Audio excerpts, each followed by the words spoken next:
সেই টাইমে ছিল সবাই মিলে বসে বসে খাচ্ছে বাবা বিরিয়ানি। গৌসে পাক রাদিয়াল্লাহু তাআলা আনহুর ফাতিহার জন্য সুবহানাল্লাহ দোয়া করা সিন্নি খাচ্ছে বাবা। সবাই যেন খেতে খেতে চলে গেল। কেউ জিজ্ঞাসাও করে না তোমার বাপ কোথায় গেল, কই তোমার বাপকে কেন দেখতে পাই না, তোমার বাপকে আজ কেন দেখতে পাই না, কেউ জিজ্ঞাসা করে না। সবাই যেন সিন্নি খাওয়ার পরে চলে গেল। আর এমনই একটা লোক, এমনই একটা মানুষ ওই কাতারে বসেছিল যে লোকটাকে কোনোদিন কেউ দেখেনি বা বুঝতে পারেনি।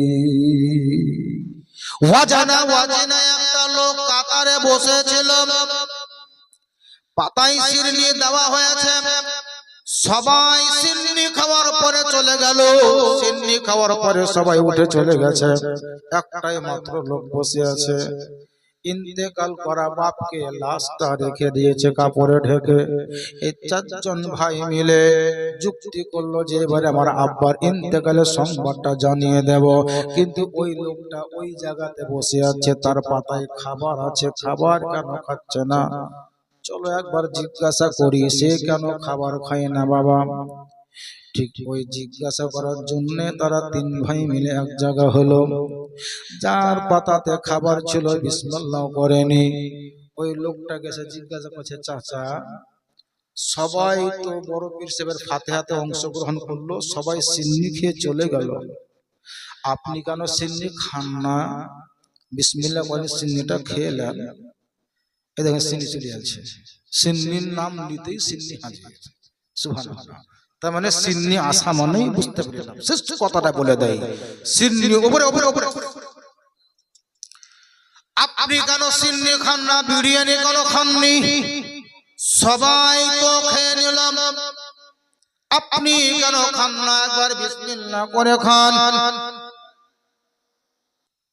সুবহানাল্লাহ। গৌস পাকের নামে মোহব্বতে 50 টাকা দিয়েছে। জোরে তাকবীর লাগ, নারে তাকবীর, নারে রিসালাত। বলছিলাম যে জিজ্ঞাসা করছে সবাই তো খেয়ে চলে গেল সিন্নি, বড় পীরের নামে ফাতিহার সিন্নি, আপনি কেন খান না? যিনি খান না ওনাকে কেউ কোনদিনই দেখেনি।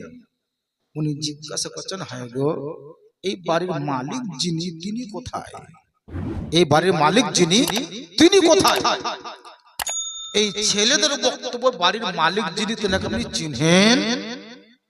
যিনি সিন্নি খাননি তিনি বলেছেন আমার চাইতে বেশি তোমরা বেটা হলেও চিনো না। জোরে বলেন সুবহানাল্লাহ। আমার চাইতে বেশি তোমরা আদৌ চিনো না। তোমার আব্বা কোথায় বলো? এরা বলছে যদি বলে যে আব্বা মারা গেছে, ইন্তেকাল করেছে, তো খাবে না। একটু টাল বাহানা করলো, বলে আব্বা কোথায় আছে, কোন দিকে আছে, কোন দিকে চলে গেল, কার সঙ্গে হয়তো এই সময়তে বাড়িতে নাই, আব্বার আসতে দেরি হবে, দয়া করে আপনি খাবারটা খেয়ে নেন। ইনার বক্তব্য, যতক্ষণ পর্যন্ত তোমার আব্বাকে না দেখবো অতক্ষণ পর্যন্ত তোমাদের দেওয়া সিন্নি আমি খাবো না। বাপ তো নাই, মারা গেছে, ইন্তেকাল করেছে, সাদা কাপড়ে ঢাকা আছে, কাউকে জানতে দেয়নি। ইনি বলছেন যতক্ষণ পর্যন্ত তোমার আব্বার সঙ্গে আমার সাক্ষাৎ না করে দেবে ততক্ষণ পর্যন্ত তোমাদের দেওয়া আদৌ সিন্নি আমি গ্রহণ বা করব না বা খাবো না। ইনারা দেখছেন যেহেতু ইনি আমাদের মেহমান, কোন কৌশল চালিয়ে খাবার চেষ্টা করলে হুজুর একটু খেয়ে নেন, খাওয়ার পরে আব্বাকে ডেকে নিয়ে আসছি, নিশ্চয়ই আপনার সঙ্গে সাক্ষাৎ করে দেব। ইনার বক্তব্য যতক্ষণ পর্যন্ত তুমি না দেখাবে ততক্ষণ পর্যন্ত আমি আর এই খাবার খাবো না। শেষ পর্যন্ত সে চার ভাই মিলিত ভাবে ওনার কাছে দাঁড়ে দ্বারস্থ হলো। বলার পরে বলছে হুজুর একটা কথা আমরা ছুপায়িত রেখেছিলাম, ওস্তাদ আমার ওস্তাদ সর্বদে বলছে হুজুর একটা কথা আমরা ছুপায়িত রেখেছিলাম, যদি ব্যক্ত করে দিতাম তো ফাতিহাটা হতো না। আজকে যে ফাতিহাটা হচ্ছে এটা পিরানে ফেরদস্তেগীর মেহবুবে সুবহানী শেখ আব্দুল কাদের জিলানী গিলানী বড় পীর তিনার নামে ফাতিহা হচ্ছে। আমার আব্বার একটা কাজ ছিল, প্রতি বছর ফাতিহা উনি করতেন, যাত্রাতে বড় লাভবান তিনি হয়েছিলেন। আমার আব্বার ওসিয়ত মোতাবেক আজকে আমরা ফাতিহার জন্য বিরিয়ানি তৈরি করেছি, কিন্তু বড় দুঃখের বিষয় আপনি যার জন্য খাবারটা খান না সেটাই তো হলো আমাদের আব্বা, আমরাই তো হলাম তার সন্তান বা ছেলে। বলে হুজুর আজকে একটা সত্য কথা বলি গো, আমার আব্বা আজ দুনিয়াতে বেঁচে নাই, আমার আব্বা ইন্তেকাল করেছে। আমার আব্বাকে লুকায়িত ভাবে রেখেছি, ব্যক্ত করিনি, মানুষকে বুঝতে বা জানতে দেয়নি। ওই দেখেন ওই ঘরের ভিতরে আমার আব্বা লাশটাকে সাদা কাপড়ে ঢেকে রেখে দিয়েছি। যখনই বলেন ওই জায়গাতে রাখা আছে আমার আব্বার লাশ, কি বলছেন খাবারটা একটু রেখে দাও, চলো তোমার আব্বার লাশের কাছে আমি চলে যাই। যখনই বলেন আপনি চলো তোমার আব্বার লাশের কাছে যাব, এই জায়গা থেকে উঠে তিনি তার ছেলেদের সঙ্গে যেই ঘরের ভিতরে সাদা কাপড়ে ঢাকা ছিল লাশ, বাবা মৃত্যু ব্যক্তিকে লুকায়িত ভাবে রেখেছিল, ব্যক্ত করেনি। ওই জায়গাতে যাওয়ার পরে মৃত্যু ব্যক্তির নিকটে যাওয়ার পরে তিনি কন্যা প্রহরে বলতে আরম্ভ করলো, বলে ওরে আমার মুরিদ শোন, আজকে তুমি আমাকে দাওয়াত করেছো, আমি মেহমান হিসেবে তোমার বাড়িতে এসেছি। আজ আমি তোমার পীর মুর্শিদ, তোমার দাওয়াত পাওয়ার কারণে তোমার বাড়িতে আমি মেহমান স্বরূপ এসেছি। আমাকে মেহমান ডাকার পরে তুমি বাড়িতে ঘুমিয়ে থাকবে আর আমি তোমার বাড়িতে খাবার খাবো। শুনে রে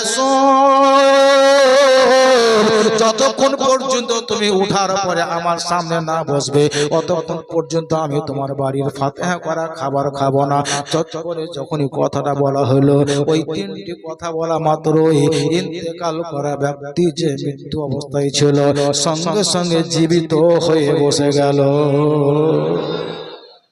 তখনই জীবিত হয়ে বসে গেল, একসঙ্গে বসে খাবার খাওয়ার পরে শেষ পর্যন্ত এটাই বলে দিল, বেটা বলো শোনো, তোমরা হয়তো বুঝতে বা জানতে পারোনি এই লোকটা যিনি ছিলেন তিনি হচ্ছেন আমার পীর মুর্শিদ, আর তিনি হচ্ছেন গোটা বিশ্বের মানুষের জন্য বড় পীর, যার নাম হলো আব্দুল কাদের জিলানী ও গিলানী,